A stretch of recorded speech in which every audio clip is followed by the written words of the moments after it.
પોતાની પાસે વધેલા ફક્ત 100 રૂપિયા અને એક થેલી ઉપાડીને રઘુભાઈ શાક માર્કેટ જવા નીકળ્યા તો તેમની પત્નીને અવાજ દીધો, નીરુ, દરવાજો બંધ કરી લેજે, હું શાક લઈને આવું છું. એ હા, પણ કોથમીર અને લીલા મરચાં લાવવાનું ના ભૂલતા. ચાલતા ચાલતા રઘુભાઈના દિમાગમાં ઘણા પ્રકારના વિચાર આવી રહ્યા હતા. અરે રઘુભાઈ, આવો આવો, આજે ઘણા દિવસો પછી દર્શન આપ્યા તમે. પહેલાં તો ઘણી વખત શાકભાજી લેવા આવતા હતા, શાકવાળાએ કહ્યું.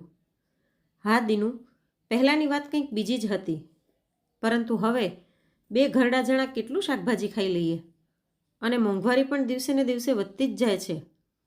એમાં આટલો ખર્ચો શું કામે કરવો? રઘુભાઈએ જવાબમાં કહ્યું. એ વાત તો ઠીક છે કાકા. અચ્છા કહો, કયું કયું શાક લેશો? શાકવાળાએ ઉત્સુકતાથી પૂછ્યું. તો થોડો વિચાર કરીને રઘુભાઈ બોલ્યા, બસ અડધો કિલો બટેટા, ડુંગળી અને અડધો કિલો ટમેટાં આપી દે. થોડી કોથમીર પણ નાખી દેજે. ઠીક છે કાકા. 150 રૂપિયા થઈ ગયા. બધા શાકભાજીની સાથે કોથમીર અને લીલા મરચાં નાખતા શાકવાળાએ કહ્યું. એટલે રઘુભાઈએ સંકોચભરી નજરોથી તેની તરફ જોયું અને પોતાના જભાના ખીચામાંથી 100 રૂપિયા કાઢ્યા અને તેને આપતા બોલ્યા, દીનુ, અત્યારે આ 100 રૂપિયા જ રાખી લે. એમાં એવું છે ને કે રૂપિયા તો હું વધારે લઈને આવ્યો હતો, પરંતુ અહીં આવવાથી પહેલાં દવાઓ ખરીદવા જતો રહ્યો. દવાઓની કિંમત પણ એટલી બધી વધી ગઈ છે ને કે બાકી બધા રૂપિયા તેમાં જ ખર્ચ થઈ ગયા. 50 રૂપિયા પછી આપી દઈશ. એટલે દીનુ બોલ્યો, શું કાકા, વર્ષોથી તમે મારી પાસેથી શાકભાજી લ્યો છો. મેં ક્યારેય તમારી પાસે રૂપિયા માંગ્યા છે? જ્યારે રૂપિયા હોય ત્યારે આપી દેજો. અત્યારે આ 100 રૂપિયા પણ રાખી લો. ના દીનુ, હું આવું છું 1-2 દિવસમાં, એમ કહેતા રઘુભાઈ શાકભાજીની થેલી લઈને ઘરે પાછા આવી ગયા. અરે, આવી ગયા તમે? આ શું, તમે તો આખા પલળી ગયા છો પરસેવાથી. શું પગે ચાલીને ગયા હતા? નીરુબેને પૂછ્યું તો રઘુભાઈએ હામાં માથું હલાવ્યું. એટલે નીરુબેન ગુસ્સાથી બોલ્યા, તમને કેટલી વખત કહ્યું છે કે રિક્ષા કરીને જાઓ, પરંતુ તમે માનો ક્યાં છો? આ શું, તમે તો શાકભાજી લેવા ગયા હતા ને? બસ ડુંગળી બટેટા લઈને પાછા આવી ગયા? તો શું કરત નીરુ, ફક્ત 100 રૂપિયા હતા ખીચામાં. આ શાકભાજી પણ 150 રૂપિયાનું છે. હજી 50 રૂપિયા દેવાના બાકી છે. આબરૂ બચાવવા માટે શાકવાળા સામે ખોટું બોલવું પડ્યું કે રૂપિયા તો લાવ્યો હતો, પણ દવાઓ પર ખર્ચ થઈ ગયા. કહેવા માટે તો IAS દીકરાનો બાપ છું, પણ ખીચામાં એટલા રૂપિયા પણ નથી કે શાકભાજી. કહેતા કહેતા રઘુભાઈની આંખમાં આંસુ આવી ગયા. એટલે નીરુબેન તેમના ખભા પર હાથ રાખીને બોલ્યા, જો પેન્શનના રૂપિયા ખતમ થઈ ગયા હતા તો ધીરેનને ફોન કરીને પૈસા મોકલવા માટે કહી દીધું હોત તો. પેન્શન આવવામાં તો હજી 2-3 દિવસ બાકી છે. પરંતુ નીરુ, આ વાત તેણે પોતે પણ સમજવી જોઈએ ને કે પોતાના મા બાપ પ્રત્યે પણ કંઈક કર્તવ્ય છે એનું.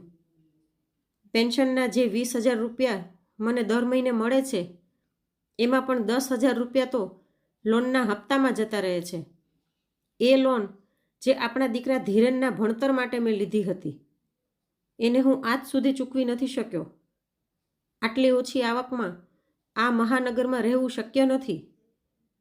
જેનું ભવિષ્ય બનાવવા માટે આપણે લોકોએ આપણી ઈચ્છાઓ મારી નાખી, તે જ આજે પોતાના મા બાપને ભૂલે આવીને પોતાનો અલગ બંગલો બનાવીને ઠાઠથી જીવી રહ્યો છે. કેમ નીરુ, શું ગડપણમાં આપણને બાળકોના સાથની જરૂરત નહોતી? રઘુભાઈના મનની કડવાહટ શબ્દો દ્વારા બહાર આવી તો નીરુબેનના હૃદયમાં છુપાયેલું દર્દ પણ આંખો દ્વારા બહાર આવવા માટે છલકી ઉઠ્યું. પરંતુ પછી પોતાના આંસુઓને ગમે તેમ કરીને છુપાવીને ચહેરા પર એક ફિક્કી એવી મુસ્કાન લઈને તેઓ પોતાના પતિને સમજાવવા લાગ્યા, તમે તો જાણો જ છો કે આજકાલના છોકરાઓ પોતાની મરજીના માલિક છે. પોતાની જિંદગી પોતાની રીતે જીવવા માગે છે. તો એમાં વાંધો જ શું છે? છોકરાઓ ખુશ રહે, મા બાપને તો એમાં જ ખુશી મળી જાય છે. બસ કર હવે નીરુ, હર વખતની જેમ આજે પણ દીકરા વહુના દુષ્કર્મો પર ઢાંક પીછોડા કરવા લાગી? રઘુભાઈએ ગુસ્સામાં કહ્યું.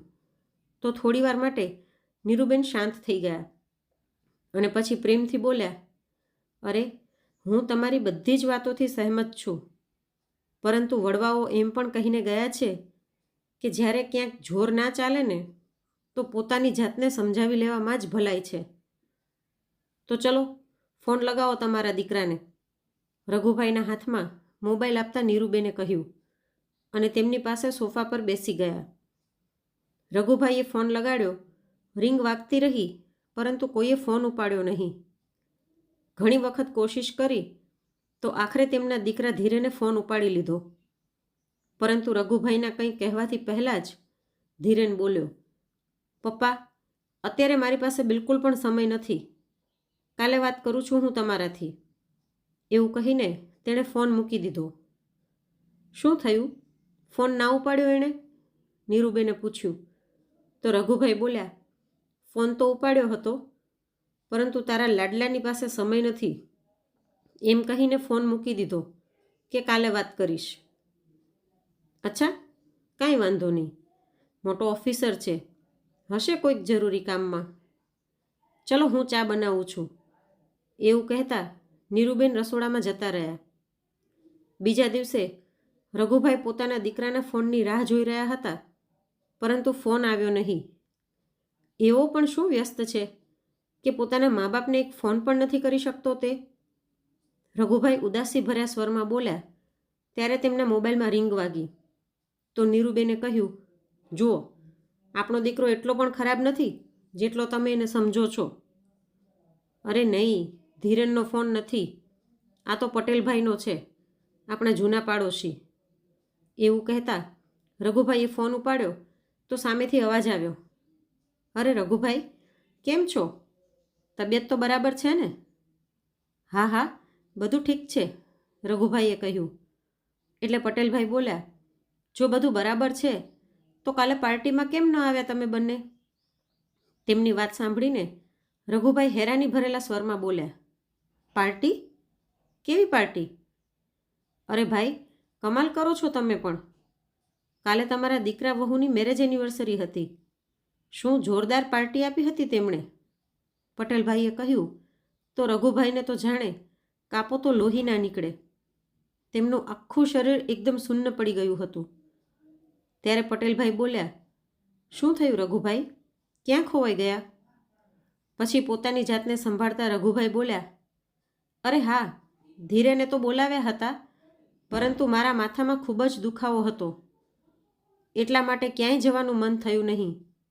અને આમ પણ મને તો ઘરનું જમવાનું જ ફાવે છે. તો પટેલભાઈએ કહ્યું, આમ તો રઘુભાઈ, એક વાત માનવી પડશે, આજે જે પોઝિશન પર તમારો દીકરો પહોંચી ગયો છે તે તમારી વર્ષોની તપસ્યાનું જ તે ફળ છે. આટલા મોટા મોટા લોકો સાથે ઉઠવા બેસવાનું છે તેનું, અને હવે તો તેને નોકરીમાં વધારે પ્રગતિ મળી ગઈ છે. પટેલભાઈ બોલતા જતા હતા અને રઘુભાઈ ભીની આંખોથી બધી વાતો સાંભળી રહ્યા હતા. પટેલભાઈ સાથે વાત કર્યા બાદ જ્યારે રઘુભાઈએ ફોન મૂક્યો તો નીરુબેન હેરાનીથી બોલ્યા, તમે ફોન પર ખોટું શું કામે બોલી રહ્યા હતા? તમને ક્યાં માથામાં દુખાવો હતો? એટલે રઘુભાઈએ એક ઊંડો શ્વાસ લીધો અને કહ્યું, નીરુ, કાલે આપણા દીકરા વહુની મેરેજ એનિવર્સરી હતી. કાલે રાત્રે આપણા ઓફિસર દીકરાએ પોતાના મિત્રો અને સગા સંબંધીઓને 5 સ્ટાર હોટલમાં પાર્ટી આપી હતી. એ જ કામમાં વ્યસ્ત હશે કે આપણી સાથે વાત કરવાનો પણ સમય નહોતો તેની પાસે. આ સાંભળીને નીરુબેન બોલ્યા, અરે હા, કાલે તો 27 નવેમ્બર હતી. 27 નવેમ્બરના તો છોકરાઓની એનિવર્સરી હોય છે. આપણે કેમ ભૂલી ગયા તેમને વિશ કરવાનું? કદાચ એટલા માટે છોકરાઓ આપણાથી નારાજ હશે. એટલે તો તું પણ હદ કરે છે નીરુ. આપણે વિશ ન કર્યું તો શું, એટલે આપણને પાર્ટીમાં ન બોલાવ્યા તેમણે? હકીકત તો એ છે કે તે તથાકથિત હાઈ સોસાયટીના લોકોની વચ્ચે આપણને બોલાવીને આપણા દીકરા વહુની આબરૂ ઓછી થઈ જાત. પટેલભાઈ કહી રહ્યા હતા કે શહેરના મોટા મોટા લોકો આવ્યા હતા પાર્ટીમાં. તું જ કહે, હવે હું બહાનું ના બનાવત તો બીજું શું કરત? એમ કહેત કે અમારા દીકરાએ પાર્ટીમાં પોતાના મા બાપને આમંત્રણ પણ ન આપ્યું. હજી રઘુભાઈ પોતાની પત્નીને આ બધી વાતો કહી રહ્યા હતા કે તેમના મોબાઈલ પર નોટિફિકેશન આવવા લાગ્યા. જોયું તો પટેલભાઈએ રાતની પાર્ટીના અમુક ફોટા અને વિડીયો વોટ્સઅપ પર મોકલ્યા હતા. બધા ફોટા અને વિડીયોને જોઈને રઘુભાઈ અને નીરુબેન હેરાન રહી ગયા. પાર્ટી ખરેખર ખૂબ જ જોરદાર હતી. મોટા મોટા મંત્રી અને સેલિબ્રિટીઝને આવેલા હતા. ધીરેનના મિત્રો અને ઓળખીતા લોકો સિવાય તેમની વહુના માતા પિતા અને બીજા સગા સંબંધી પણ પાર્ટીમાં હાજર હતા. સેલિબ્રેશનમાં એક ખૂબ જ મોટી કેક રાખવામાં આવી હતી. કેક કાપતા સમયે વહુના માતા પિતા તે બંનેની બાજુમાં જ ઊભા હતા. આ બધું જોઈને રઘુભાઈ અને નીરુબેન ખૂબ જ દુઃખી થયા. આગલા 2 દિવસ જેમ તેમ તેમણે ઘરનો ખર્ચો ચલાવ્યો. ત્રીજા દિવસે હાથમાં પેન્શન આવ્યું તો રઘુભાઈ સૌથી પહેલાં શાકવાળાને રૂપિયા દેવા જતા રહ્યા. પછી ઘરે આવવા માટે જેવા જ પાછા ફર્યા તો દર વખતની જેમ રસ્તામાં ફળોની એક દુકાન પર ઊભા રહી ગયા. જેવા જ અંદર ગયા તો દુકાનદાર, જેનું નામ મુકેશ હતું, તેમને જોતાં જ પોતાની ખુરશી પરથી ઊભો થઈને તેમને પગે લાગ્યો. એટલે રઘુભાઈએ તેને પોતાના ગળે લગાડી લીધો. તમે કેમ છો કાકા? દુકાનદારે પૂછ્યું તો રઘુભાઈ બોલ્યા, ઠીક છું બેટા, ઘણા દિવસોથી તને મળ્યો નહોતો એટલે મળવા આવી ગયો. કામ ધંધો કેવો ચાલી રહ્યો છે બેટા? કાકા, તમારી મહેરબાની અને ઉપરવાળાની કૃપાથી બધું જ બરાબર છે. એવું કહેતા મુકેશ રઘુભાઈ માટે ફ્રૂટ કાઢવા લાગ્યો. અરે ના બેટા, ફળોની જરૂરત નથી. અરે ખાતા પીતા રહો કાકા, જુઓ તો કેટલા કમજોર થઈ ગયા છો. એવું કહેતા દુકાનદારે ફળોની થેલી ભરીને તેમની પાસે રાખી દીધી. પરંતુ મુકેશ, બેટા જેટલા રૂપિયા લાવ્યો હતો એ તો ખર્ચ થઈ ગયા. શું કામે મને શરમાવો છો કાકા? તમારા કારણે જ તો હું આજે પોતાના પગભર ઊભો છું. હું ભૂલ્યો નથી. જે સમયે કોઈ પણ મારી મદદ કરવા માટે તૈયાર નહોતું તો તમે જ મારી મદદ કરી હતી. 7 વર્ષ પહેલાં જ્યારે મારા બાપુજીનો હાથ મારા માથા પરથી હટી ગયો અને મારી બા બીમાર હતી તો 1 રૂપિયો નહોતો મારી પાસે તેમના ઈલાજ માટે. તેમનો ઈલાજ કરાવવા માટે હું ચોરીનો રસ્તો અપનાવવા મજબૂર થઈ ગયો.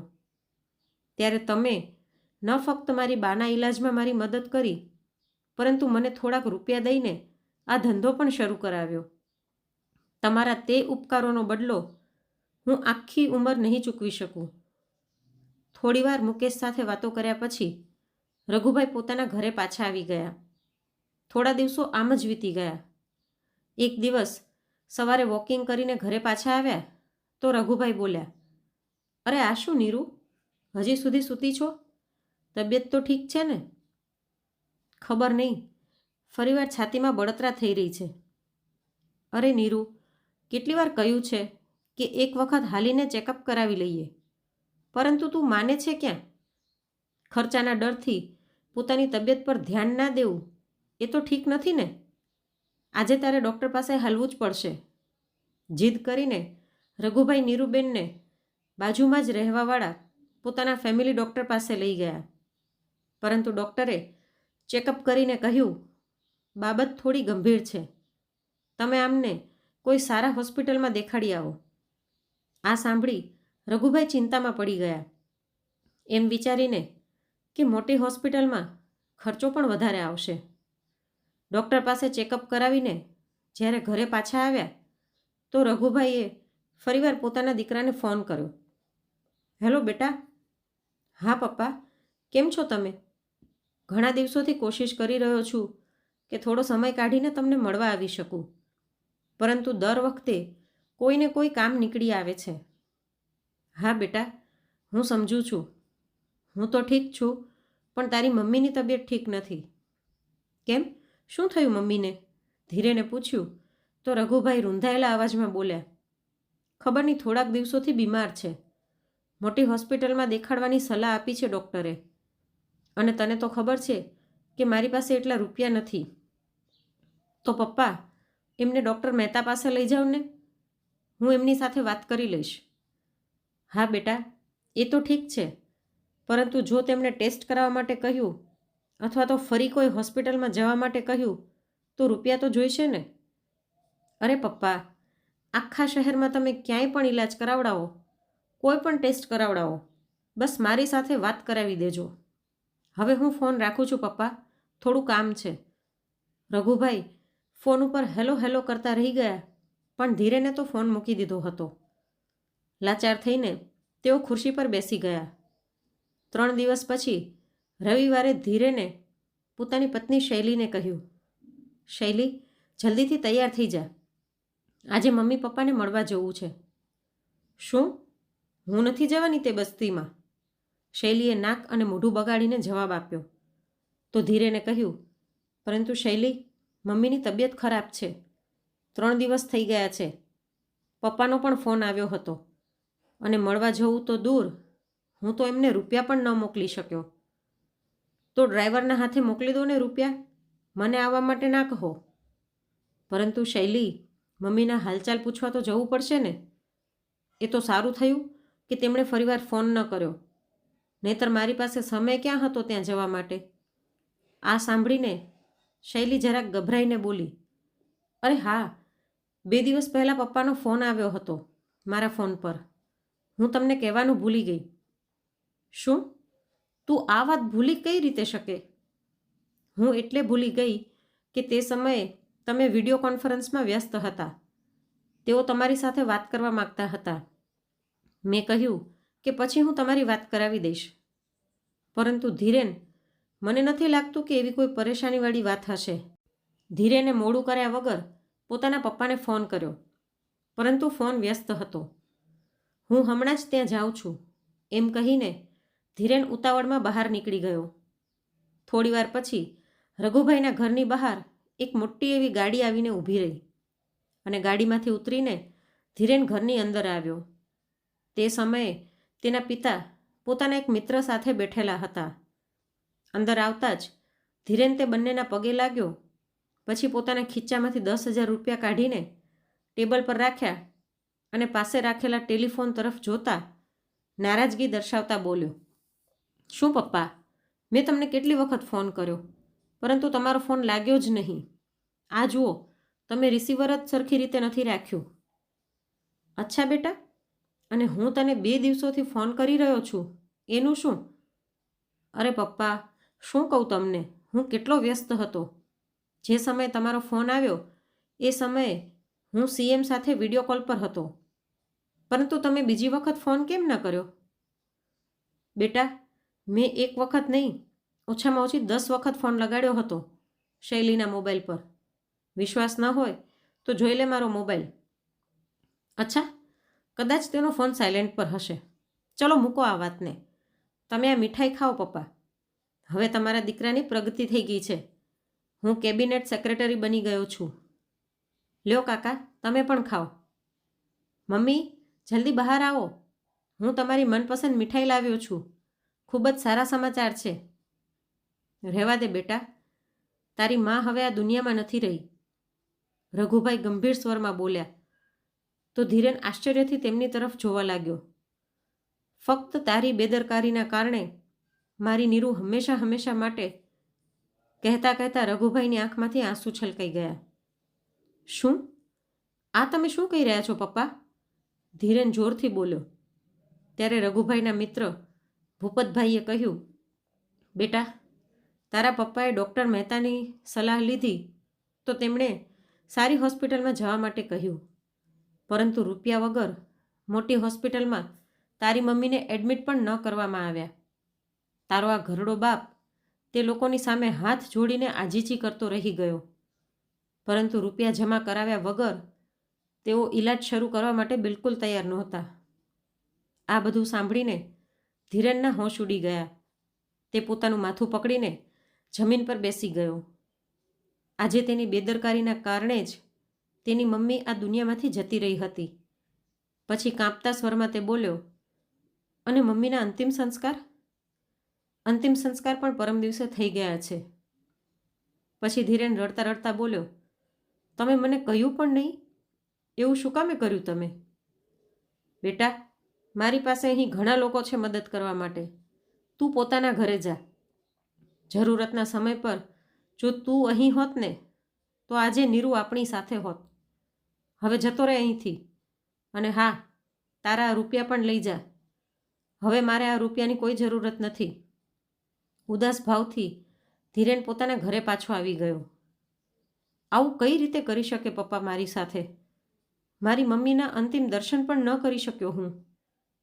ધીરેનની આ વાત પર તેની પત્ની શૈલી બોલી, પરંતુ ધીરેન, પપ્પાએ તેમના અંતિમ સંસ્કાર આટલા જલ્દી શું કામે કરી નાખ્યા? શૈલી, જો તે ફોન ઉપાડ્યો હોત ને તો આ પરિસ્થિતિ ન આવત.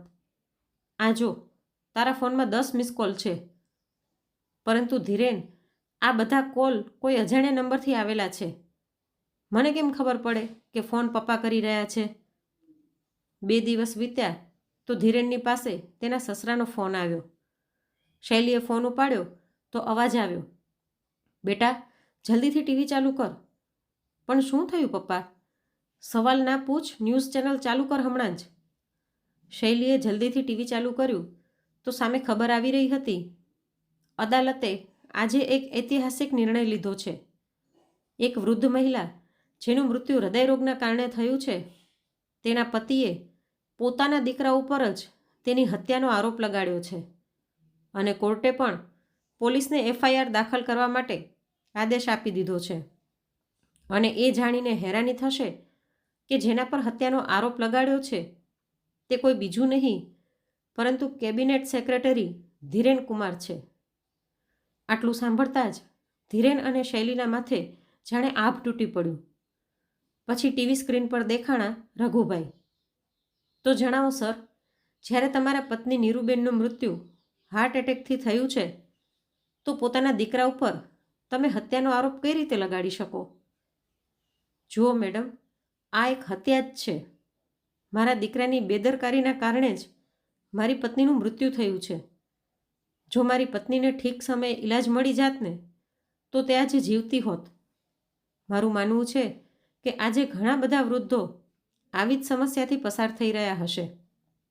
અને હું એ વાત માટે માનનીય કોર્ટનો આભારી છું કે તેમણે મને આ બધી સમસ્યાઓને સામે લઈ આવવા માટે તક આપી. મને પૂરો વિશ્વાસ છે કે મને ન્યાયાલયમાંથી ન્યાય જરૂર મળશે. આ જોઈને તો શૈલીના પગ નીચેથી જમીન ખસકી ગઈ અને ધીરેનને તો જાણે કાપો તો લોહી ન નીકળે. જ્યારે રઘુભાઈ ઘરે પાછા આવ્યા તો તેમની પાસે ધીરેનનો ફોન આવ્યો. હલો પપ્પા, તમે તમારા દીકરા સાથે આવું કઈ રીતે કરી શકો? એટલે રઘુભાઈએ કહ્યું, બેટા, હવે તો કોર્ટમાં જ વાત થશે. અને ફોન મૂકી દીધો. પછી રઘુભાઈ પોતાની આરામ ખુરશી પર બેસી ગયા. જેવી જ આંખો બંધ કરી તો આંખોમાંથી આંસુ સરી પડ્યા. એક IAS અધિકારી પર કેસની ખબર આખા શહેરમાં આગની જેમ ફેલાવા લાગી અને એ કારણે ધીરેનને નોકરીમાંથી સસ્પેન્ડ કરી નાખવામાં આવ્યો. હવે કેસ કોર્ટમાં ગયો તો રઘુભાઈએ પોતાનો કેસ પોતે જ લડવાનો નિર્ણય લીધો. જોકે તેમની મદદ માટે તેમણે એક વકીલ નિયુક્ત કર્યા હતા. કાર્યવાહી શરૂ થઈ. સૌથી પહેલાં તો રઘુભાઈએ પોતાના ફેમિલી ડૉક્ટરને બોલાવ્યા અને પૂછ્યું, જે દિવસે હું મારી પત્નીને તમારી પાસે ચેકઅપ માટે લઈને આવ્યો હતો તે દિવસે શું શું થયું હતું તમે બધાને જણાવો. પછી ડૉક્ટરે કહ્યું, જે દિવસે તેમણે નીરુબેનનું ચેકઅપ કર્યું હતું તે દિવસે રઘુભાઈને કહ્યું હતું કે તેમને હળવો હાર્ટ એટેક આવ્યો છે અને તેમને કોઈ સારી હોસ્પિટલમાં દેખાડવાની સલાહ આપી હતી. રઘુભાઈની પાસે ફીના પણ રૂપિયા નહોતા પૂરા, એટલે મેં તેમની પાસેથી રૂપિયા લીધા નહોતા. આ વાત પર રઘુભાઈએ કહ્યું, જજ સાહેબ, હવે તમે જ કહો, જો મારી પાસે ડૉક્ટરની ફીઝના પણ રૂપિયા નહોતા તો કઈ રીતે હું મારી પત્નીનો ઈલાજ સારી હોસ્પિટલમાં કરાવડાવત? પછી રઘુભાઈએ બીજા એક ડૉક્ટરને બોલાવ્યા અને જજ સાહેબને કહ્યું કે આ એ જ હોસ્પિટલના ડૉક્ટર છે જે હોસ્પિટલમાં તેઓ નીરુબેનને ઈલાજ માટે લઈને ગયા હતા. પછી હોસ્પિટલના ડૉક્ટરે પોતાની ગવાહીમાં કોર્ટને જણાવ્યું કે જ્યારે રઘુભાઈ પોતાની પત્નીને લઈને આવ્યા હતા તો તેમની પાસે તેમના ઈલાજ માટે બિલકુલ પણ રૂપિયા હતા નહીં. એટલા માટે ડૉક્ટરે ઈલાજ કરવાથી ના પાડી દીધી, કેમ કે એ હોસ્પિટલના નિયમની વિરુદ્ધ હતું. રઘુભાઈએ મને કહ્યું કે તેમનો દીકરો એક આઈએએસ ઓફિસર છે અને બીજા દિવસે તે આવીને બધા રૂપિયા ચૂકવી દેશે. પરંતુ જ્યારે હોસ્પિટલ મેનેજમેન્ટે તેમને પોતાના દીકરા સાથે વાત કરવા માટે કહ્યું તો તેઓ ઘણીવાર સુધી ફોન લગાડતા રહ્યા, પરંતુ તેમના દીકરા સાથે વાત ન કરાવી શક્યા. પછી રઘુભાઈ બોલ્યા, જજ સાહેબ, તે રાત્રે હું ધીરેનને ફોન લગાડતો રહ્યો, પરંતુ તેણે એક વખત પણ ફોન ઉપાડ્યો નહીં. અને પછી જ્યારે મેં મારી વહુ શૈલીને ફોન લગાડ્યો તો તેણે કહ્યું કે ધીરેન અત્યારે કોઈ કામમાં વ્યસ્ત છે.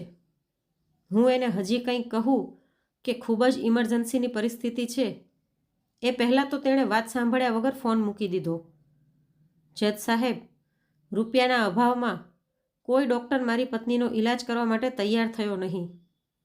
ત્યાર પછી જ્યારે હું મારી પત્નીને લઈને સરકારી હોસ્પિટલમાં જઈ રહ્યો હતો તે દરમિયાન તેની હાલત વધારે ગંભીર થઈ ગઈ અને રસ્તામાં જ તેણે દમ તોડી નાખ્યો. આ વાત પર ધીરેનના વકીલે પોતાની દલીલ આપી અને રઘુભાઈને દોષી બતાવતા બોલ્યો, પરંતુ તમારે એ હોસ્પિટલમાં જ રહીને ધીરેનને ફરીવાર ફોન લગાડવો જોઈતો હતો. થોડા સમય પછી તે ફોનનો જવાબ જરૂર આપત. તમારી ઉતાવળના કારણે તમારા પત્નીનું મૃત્યુ થયું છે. એટલે રઘુભાઈ ગુસ્સામાં બોલ્યા, બિલકુલ ખોટી વાત. જજ સાહેબ, તમે પૂછો ડૉક્ટરને કે મેં કેટલી વાર સુધી ત્યાં રાહ જોઈ હતી, કેટલી વખત મારા દીકરાને ફોન લગાડ્યો હતો. જ્યારે કોઈ પાસેથી કોઈ પ્રકારની મદદ ન મળી ત્યારે હું પોતાની પત્નીને સરકારી હોસ્પિટલમાં લઈને જઈ રહ્યો હતો કે કદાચ તેનો જીવ બચી જાય. એનાથી વધારે રાહ જોત ને તો પણ ફક્ત એટલો જ ફરક પડત કે મારી પત્ની રસ્તાની બદલે હોસ્પિટલમાં મરી જાત. આ બધી વાતોને સાંભળ્યા પછી જજ સાહેબે આગલી તારીખ આપી દીધી. સુનાવણી પૂરી થયા બાદ જેવા જ રઘુભાઈ બહાર નીકળ્યા તો મીડિયાવાળા તેમનું ઇન્ટરવ્યૂ લેવા માટે તૈયાર ઊભા હતા. એક સામાન્ય માણસ હોવા છતાં પણ જે રીતની દલીલો તેમણે કોર્ટમાં આપી હતી, મોટા મોટા વકીલો પણ જોતા રહી ગયા. બીજી સુનાવણીમાં જજ સાહેબે રઘુભાઈને પૂછ્યું કે આખરે તમે આ કેસ કરીને શું ઈચ્છો છો? તો રઘુભાઈએ કહ્યું, જજ સાહેબ, મને 2.5 કરોડ રૂપિયાની રકમ જોઈએ. આ વાત સાંભળીને જજ સાહેબ બોલ્યા, પરંતુ આટલા રૂપિયા શું કામે? તો રઘુભાઈએ કહ્યું, કેમ કે આજ સુધી મેં જેટલા પણ રૂપિયા પોતાના દીકરા પર ખર્ચ કર્યા છે તે બધું મેળવીને 2.5 કરોડ રૂપિયાની રકમ થાય છે. ત્યારે ધીરેનનો વકીલ બોલ્યો, રઘુભાઈ, તમે પાગલ થઈ ગયા છો? તમે જાણો પણ છો કે કેટલા રૂપિયા માંગી રહ્યા છો? તો રઘુભાઈ બોલ્યા, જ્યારે ધીરેન 5 વર્ષનો હતો ને ત્યારે અમને ખબર પડી કે તેના હૃદયમાં એક ગંભીર બીમારી છે જેનો ઈલાજ ઓપરેશનથી જ સંભવ હતો અને જેના ઉપર લાખો રૂપિયા ખર્ચ થવાના હતા.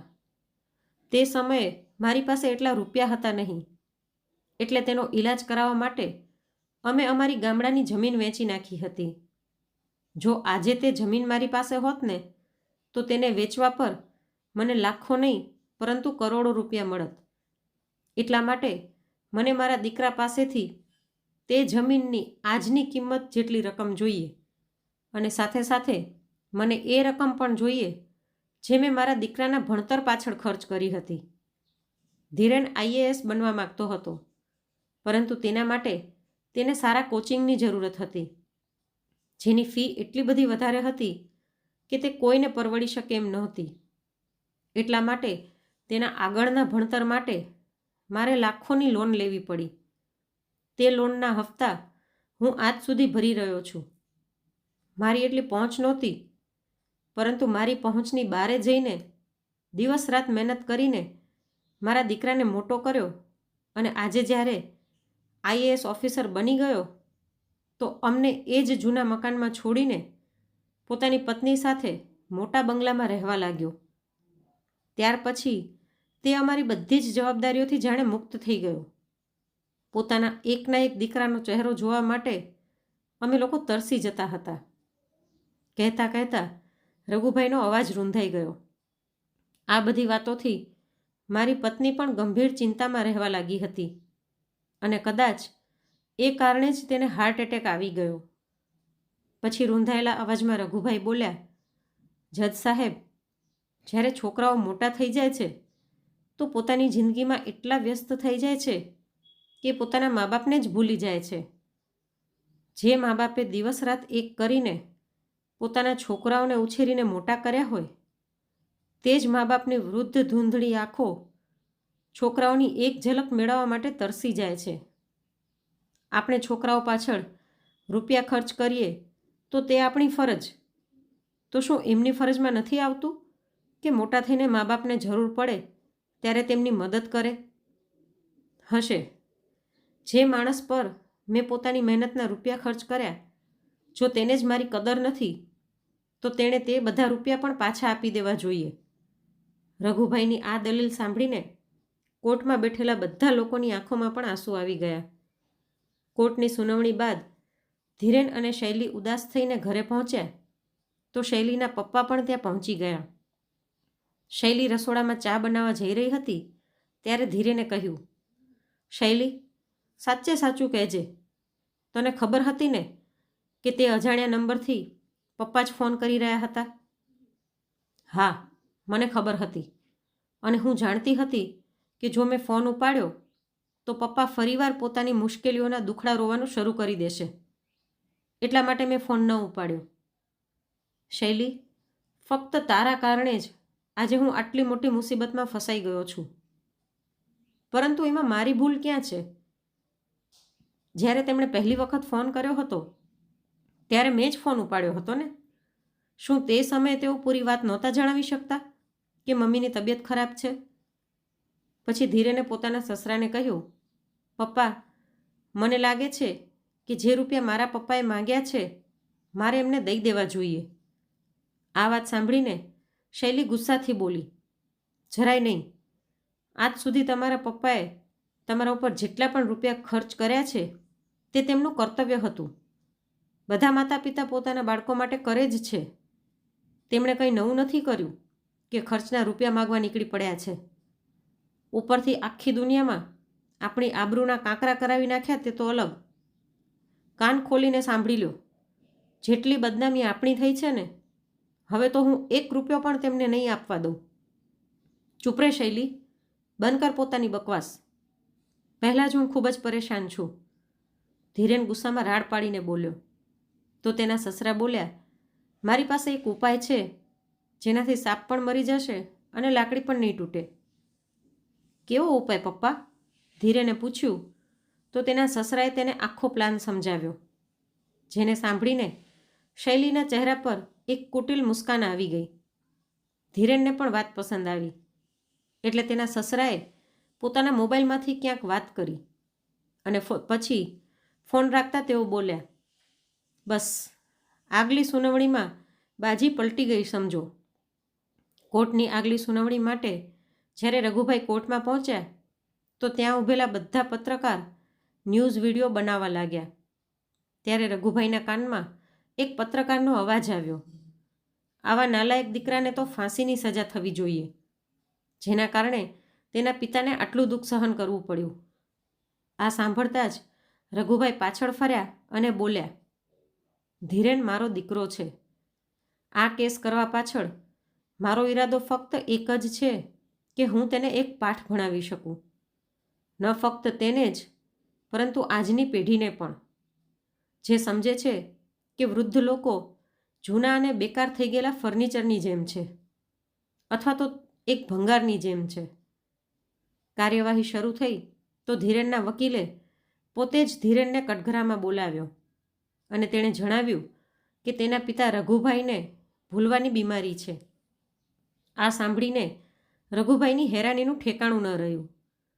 ત્યાર પછી ધીરેનના વકીલે રઘુભાઈના વકીલ સાથે પણ પૂછતાછ કરી અને જ્યારે તેમણે રઘુભાઈની ભૂલવાની બીમારી વિશે પૂછ્યું તો તેમણે પણ ખોટી બાતમી આપી દીધી કે રઘુભાઈ ઘણી વાતો ભૂલી જાય છે. આ સાંભળીને રઘુભાઈને ખૂબ જ ગુસ્સો આવ્યો. તેઓ સમજી ગયા હતા કે તેમના વકીલનું ઈમાન વહેંચાઈ ગયું છે અને તે વિરોધી ટીમ સાથે હાથ મેળવી ચૂક્યા છે. પરંતુ રઘુભાઈ આ પરિસ્થિતિ માટે પણ પૂરી રીતે તૈયાર હતા. તે જ સમયે તે ઊભા થયા અને પોતાના જ વકીલને બોલ્યા, વકીલ સાહેબ, તમે સાચું કહ્યું. મને ભૂલવાની બીમારી છે. મને તો એ પણ યાદ નથી કે આ કેસ મેં કયા દિવસે ફાઇલ કર્યો હતો. પરંતુ તમને તો યાદ હશે ને? રઘુભાઈની આ વાત સાંભળીને વકીલ હડબડાઈ ગયો અને થોડીવાર દિમાગ પર જોર નાખ્યા પછી બોલ્યો, કદાચ 20 કે 21 ઓક્ટોબર. જી નહીં, 24 ઓક્ટોબર. અચ્છા, એ કહો કે કેસની સુનાવણી કઈ કઈ તારીખે થઈ? રઘુભાઈએ પૂછ્યું તો વકીલ બોલ્યો, મારી ડાયરીમાં બધું લખેલું છે, હમણાં જોઈને તમને કહું. અરે અરે, એટલી તકલીફ કરવાની કોઈ જરૂરત નથી. જો તમને યાદ નથી તો હું જણાવી દઉં. 27 ઓક્ટોબર, 4 નવેમ્બર, 15 નવેમ્બર અને આજે 27 નવેમ્બર. અચ્છા, એ કહો કે આપણે બંને હમણાં જે ટેક્સીમાં બેસીને આવ્યા છીએ એ ટેક્સીનો નંબર શું હતો? આ પ્રશ્ન પર વકીલ હેરાન રહી ગયો. પછી રઘુભાઈ બોલ્યા, ચલો હું જણાવી દઉં. MH05EL 5216. રઘુભાઈની વાત પર ધીરેન અને શૈલીની સાથે સાથે તેમનો વકીલ પણ હેરાન રહી ગયો. તેમણે સાબિત કરી દીધું હતું કે તેમની યાદશક્તિ બીજા બધા લોકો કરતાં પણ વધારે તેજ છે. ત્યાર પછી જજ સાહેબ પોતાના નિર્ણય પર પહોંચી ગયા અને બોલ્યા કે ધીરેન નિર્દોષ છે. ભલે તે પોતાના માતા પિતા પ્રત્યે બેદરકાર રહ્યો હોય, પરંતુ આ કારણે તેને પોતાની માની હત્યાનો દોષી કરાર ન આપી શકાય. પરંતુ આજ સુધી જેટલા પણ રૂપિયા રઘુભાઈએ પોતાના દીકરા પર ખર્ચ કર્યા છે તે રૂપિયા ધીરેને તેમને પાછા આપવા પડશે. આ નિર્ણય સાંભળીને રઘુભાઈની આંખોમાં આંસુ આવી ગયા અને જજ સાહેબની સામે હાથ જોડીને બોલ્યા, હું જાણતો હતો કે ધીરેનને કોઈ સજા નહીં થાય, પરંતુ હું સમાજમાં જાગૃતતા લાવવા માંગતો હતો, જેથી આજની પેઢી પોતાના મા બાપની કદર કરે અને તેમને સન્માન આપે. 2 મહિના વીત્યા તો એક દિવસ ધીરેનની પાસે એક ફોન આવ્યો. હેલો બેટા ધીરેન, જન્મદિવસ મુબારક. આ સાંભળીને ધીરેનની હેરાનીનું ઠેકાણું ન રહ્યું, કેમ કે આ અવાજ કોઈ બીજાનો નહીં પરંતુ તેની મમ્મી નીરુબેનનો હતો.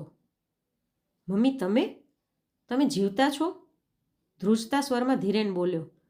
તો સામેથી રઘુભાઈએ કહ્યું, હા બેટા, તારી મમ્મી જીવતી છે. તે આપણને છોડીને ક્યાંય નહોતી ગઈ. મેં જ દુનિયાની સામે ખોટું કહ્યું હતું. આ સાંભળીને ધીરેનની આંખોમાં ખુશીના આંસુ આવી ગયા અને સામે ઊભેલી શૈલીને કંઈ સમજાઈ નહોતું રહ્યું કે આખરે થયું શું છે. ધીરેને જ્યારે ફોન મૂક્યો અને આ વાત જણાવી તો શૈલી ગુસ્સાથી લાલ થઈ ગઈ. આ બધું કરીને તમારા પપ્પાએ ખૂબ જ મોટી ભૂલ કરી નાખી છે. હવે હું તેમને દેખાડીશ કે કોર્ટમાં કોઈને કેમ ખેંચી શકાય. આ તું શું કહી રહી છે શૈલી? ધીરેન બોલ્યો તો શૈલીએ કહ્યું, તમને અંદાજો પણ છે તેમના કારણે આપણી કેટલી બદનામી થઈ છે? દરેક સોશિયલ મીડિયા સાઇટ પર આપણને ટ્રોલ કરવામાં આવી રહ્યા છે. ક્યાંક બહાર નીકળું છું તો લોકો મને જોઈને જાત જાતની વાતો કરે છે. હવે તો ઘરની બહાર નીકળવું પણ મુશ્કેલ થઈ ગયું છે. હવે હું તેમને જેલ મોકલાવીશ. જો શૈલી, શાંત થઈ જા. બિલકુલ નહીં, હવે તમે જુઓ હું શું કરું છું. એવું કહેતા શૈલીએ પોતાના પપ્પાને ફોન કર્યો. બીજા જ દિવસે પોલીસ રઘુભાઈને અરેસ્ટ કરીને લઈ ગઈ અને કેસ ફરીવાર ખોલવામાં આવ્યો. જેવા જ પોલીસ રઘુભાઈને કોર્ટમાં લઈને ગયા તો મીડિયાવાળા બોલ્યા, અરે બાપા, તમે આ બધું શું કામે કર્યું? દુનિયાવાળાઓને તમારા પર કેટલો વિશ્વાસ હતો. એટલે રઘુભાઈ હસીને બોલ્યા, મેં કંઈ ખોટું નથી કર્યું. સુનાવણી દરમિયાન રઘુભાઈથી આખી ઘટનાની હકીકત પૂછવામાં આવી તો તેમણે કહ્યું, જ્યારે મારી પત્નીને એક હોસ્પિટલમાં ઈલાજ આપવા માટે મનાઈ કરી દેવામાં આવી તો હું એને રિક્ષામાં બેસાડીને બીજી હોસ્પિટલ લઈ જવા લાગ્યો. નીરુ બિલકુલ બેભાન થઈ ગઈ હતી અને રસ્તામાં જ મેં મુકેશને ફોન કરી દીધો હતો. એ મુકેશ, જેની વર્ષો પહેલાં મેં થોડીક મદદ કરી હતી, તે તરત મારી મદદ માટે ત્યાં પહોંચી ગયો. જ્યારે મારો પોતાનો દીકરો, જે મારું લોહી છે, તેને મારી મુશ્કેલીઓથી કોઈ લેવા દેવા હતી નહીં. મુકેશે તરત હોસ્પિટલમાં રૂપિયા જમા કરાવ્યા અને નીરુનો ઈલાજ શરૂ થઈ ગયો. બીજા દિવસે તેને હોસ્પિટલમાંથી ડિસ્ચાર્જ કરી નાખવામાં આવી તો મેં તેને મુકેશની સાથે તેના ઘર પર મોકલી દીધી. પરંતુ ધીરેનથી હું હજી સુધી નારાજ હતો, કેમ કે તેના કારણે આજે તેની માની મૃત્યુ પણ થઈ શકતી હતી અને તેને સબક શીખડાવવા માટે થઈને મેં એક ખોટું ડેથ સર્ટિફિકેટ બનાવ્યું, જેથી હું તેના વિરુદ્ધ એક કેસ ફાઇલ કરી શકું. આ બધી વાતો સાંભળીને શૈલી ગુસ્સાથી આગ બબૂલા થઈ ગઈ અને બોલી, જુઓ જજ સાહેબ, હવે બધી હકીકત સામે આવી ગઈ છે. પોતાના જ દીકરા વહુથી આ લોકો એટલી હદ સુધી નફરત કરે છે કે આખા શહેરમાં તેમની આબરૂના કાંકરા કરી નાખ્યા. તમને વિનંતી છે જજ સાહેબ કે તમે આમને સખતથી સખત સજા આપો અને ખોટું બોલીને જે રૂપિયા તેમણે લીધા છે તે વ્યાજ સહિત અમને પાછા અપાવડાવો. નીરુબેન, જે કોર્ટમાં બેઠા બધી વાતો સાંભળી રહ્યા હતા, હવે ચૂપ ના રહી શક્યા અને કટઘરામાં આવીને કહેવા લાગ્યા, અમારો દીકરો ધીરેન લગ્નના પૂરા 5 વર્ષ પછી પેદા થયો હતો. તેને મેળવવા માટે મેં કેટલા વ્રત રાખ્યા, કેટલી પૂજા કરી. ત્યાર પછી ભગવાને મારી પ્રાર્થના સાંભળી. જે છોકરાને અમે આટલી માનતાઓથી મેળવ્યો હતો, આટલા પ્રેમથી ઉછેરીને મોટો કર્યો હતો, તેને તેના પગભર ઊભો કર્યો, શું અમે તેને નફરત કરીશું? અમારો દીકરો મોટો ઓફિસર બની ગયો, અમારાથી અલગ થઈ ગયો, છતાં પણ અમારો પ્રેમ તેના પ્રત્યે ઓછો થયો નહોતો. આ સાંભળીને ધીરેનની આંખોમાં આંસુ આવી ગયા. પછી નીરુબેન બોલ્યા, અને જ્યાં સુધી રહી વહુની વાત, તો ધીરેનને તો છતાં પણ 6 મહિનામાં એકાદી વખત અમને મળવા આવી જતો હતો, પરંતુ વહુ તેની સાથે ક્યારેય પણ નથી આવી. દેશી ઘીના લાડુ, નારિયેળની બરફી, આ બધું શૈલીને ખૂબ જ પસંદ હતું. બધું બનાવીને હું મોકલતી રહી તેના માટે. 1 વર્ષ પહેલાં શૈલી બીમાર પડી ગઈ હતી, એટલી બીમાર કે તેના જીવ પર જોખમ આવી ગયો હતો. ત્યારે તેના સસરા ઉઘાડા પગે ચાલીને ત્રંબકેશ્વર મંદિર ગયા હતા, પોતાની વહુની સલામતીની પ્રાર્થના કરવા માટે. અને આજે આ કહે છે કે અમે તેને નફરત કરીએ છીએ. શૈલી, બેટા, જે રૂપિયા તું પોતાના સસરા પાસે માંગી રહી છે ને, તેમાંથી 1 રૂપિયો પણ હવે તેમના નામ પર નથી. અહીં સુધી કે તેમણે તો પોતાનું જૂનું મકાન પણ વેચી નાખ્યું છે. આ સાંભળીને શૈલીનો વકીલ બોલ્યો, ખોટું, બિલકુલ ખોટું. એવું થઈ જ ન શકે કે આટલા બધા રૂપિયા તમે ખર્ચ કરી નાખ્યા. તો નીરુબેન બોલ્યા, પરંતુ આ હકીકત છે. મારા પતિએ તે રૂપિયાથી એક ખૂબ જ મોટું વૃદ્ધાશ્રમ બનાવ્યું છે, જેમાં સંતાન દ્વારા ધૂતકારવામાં આવેલા વૃદ્ધો માટે બધી સુવિધાઓ ઉપલબ્ધ છે, જેથી તે લોકો પોતાના જીવનની સંધ્યાકાળે આનંદથી રહી શકે. તેમને ખબર હતી કે તેમણે અપરાધ કર્યો છે અને એક દિવસ હકીકત બધાની સામે પણ આવશે, પરંતુ તે લાખો વૃદ્ધોની પરેશાનીઓ, તેમની પીડા, તેમના દુઃખ બધાની સામે લાવવા માંગતા હતા અને પોતાના આ ઉદ્દેશ્યમાં તેઓ સફળ પણ થઈ ગયા. આ બધી વાતો સાંભળીને અદાલતમાં બેઠેલા બધા લોકો તાળી વગાડવા લાગ્યા અને કદાચ શૈલીના કઠોર હૃદયમાં પણ થોડીક ભાવનાઓ જાગૃત થઈ ગઈ. ઊભી થઈને તે બોલી, જજ સાહેબ, હું મારો કેસ પાછો લઉં છું, અને કોર્ટમાંથી બહાર જતી રહી. ત્યારે જજ સાહેબ બોલ્યા, કેસ તો પાછો લઈ લેવામાં આવ્યો છે, પરંતુ રઘુભાઈએ જે કર્યું તેને અદાલત માફ ન કરી શકે. એટલા માટે તેમને 3 મહિનાની કેદની સજા સંભળાવવામાં આવે છે. રઘુભાઈએ ખુશી ખુશી સજાનો સ્વીકાર કર્યો અને 3 મહિના પછી જ્યારે જેલથી નીકળ્યા તો સીધા પોતાના વૃદ્ધાશ્રમમાં જતા રહ્યા. તેમના દીકરા વહુએ આવીને તેમની પાસે માફી માંગી અને જૂની વાતો ભૂલીને તે બંનેને પોતાની સાથે જ હાલવા માટે કહ્યું. જોકે રઘુભાઈએ તેમને માફ કરી દીધા હતા, પરંતુ તેઓ તેમની સાથે જવા માટે તૈયાર થયા નહીં. હવે તેમણે પોતાની બાકીની જિંદગી વૃદ્ધાશ્રમમાં જ વિતાવવાનું નક્કી કરી લીધું હતું. થોડા દિવસો પછી કોર્ટના તે જજ તેમના વૃદ્ધાશ્રમમાં આવ્યા, જેમણે રઘુભાઈનો કેસ સાંભળ્યો હતો. વૃદ્ધાશ્રમનું વાતાવરણ જોઈને જજ સાહેબ ખૂબ જ પ્રભાવિત થયા. બીમાર વૃદ્ધો માટે ત્યાં ડૉક્ટર અને નર્સની પણ વ્યવસ્થા હતી. બધા કાર્યકર્તા વૃદ્ધોનું ભરપૂર ધ્યાન રાખી રહ્યા હતા. પરિવાર જેવું વાતાવરણ બનેલું હતું. જ્યારે રઘુભાઈએ જજ સાહેબને જોયા તો આશ્ચર્યચકિત રહી ગયા. પછી જજ સાહેબ બોલ્યા, રઘુભાઈ, હું અહીં તમારો આભાર માનવા માટે આવ્યો છું.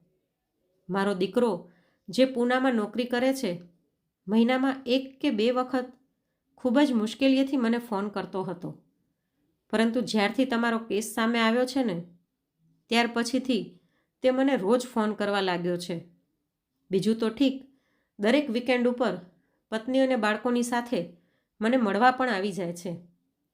એટલા માટે હું તમારો ખૂબ જ આભારી છું. એટલું કહેતા જજ સાહેબે રઘુભાઈને ગળે લગાડી લીધા. તે સમયે રઘુભાઈના ચહેરા પર મુસ્કાન અને આંખોમાં ખુશીના આંસુ હતા. તો મિત્રો, આજની આ વાર્તા તમને કેવી લાગી અને તમે કયા શહેરમાંથી સાંભળી રહ્યા છો તે કોમેન્ટ કરીને જરૂરથી જણાવજો. અને જો વાર્તા ગમી હોય તો લાઈક કરીને વધુમાં વધુ શેર પણ કરજો. અને આવી જ અવનવી વાર્તા સાંભળવા માટે ચેનલને સબસ્ક્રાઈબ કરવાનું ના ભૂલશો.